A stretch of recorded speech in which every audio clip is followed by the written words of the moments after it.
દેશના આદરણીય વડાપ્રધાન શ્રી નરેન્દ્ર મોદી સાહેબના સરકારના કેન્દ્ર સરકારના 11 વર્ષ જ્યારે પૂર્ણ થયા છે ત્યારે આ 11 વર્ષની કામગીરીને લોકો સુધી પહોંચાડવા માટે 11 વર્ષ સેવા સુશાસન અને ગરીબ કલ્યાણના અભિયાન હેઠળ જેટલા પણ કામ, જેટલા કાર્યક્રમ, જેટલી યોજનાઓ આદરણીય નરેન્દ્ર મોદી સાહેબે છેલ્લા 11 વર્ષમાં લોકો માટે કરી છે એ બધી જ યોજનાઓની માહિતી લોકો સુધી પહોંચે, બધા જ કામ લોકો સુધી પહોંચે એના વિવિધ કાર્યક્રમો ભારતીય જનતા પાર્ટી દ્વારા નક્કી કરવામાં આવ્યા છે, સુનિશ્ચિત કરવામાં આવ્યા છે।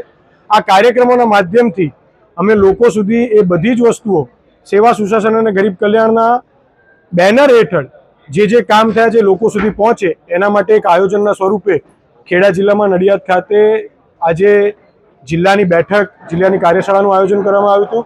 આવનારા દિવસોમાં મંડળની કાર્યશાળા થશે અને 8 જૂનથી લઈ અને 15 ઓગસ્ટ સુધી ખૂબ મોટા પ્રમાણમાં 2 મહિનામાં લગભગ 9 કરતાં વધારે કાર્યક્રમો લઈ અને અમે લોકો સમક્ષ જવાના છીએ।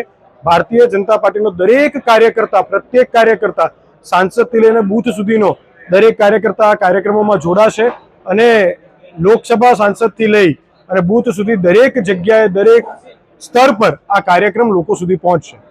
My school is one such future-ready school where I understand each and every concept taught in the class and don't rote learn, where teachers don't just use books and blackboard to teach but use new ways of teaching and learning like audiovisual learning, activity-based learning and group activities which enhances my conceptual understanding. My school also teaches coding, which is an important 21st century skill.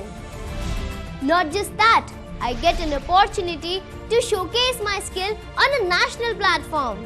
And with all this, I acquire important skills that make me future ready and confident. Would you also like to know where is my future ready school? Visit now and see for yourself.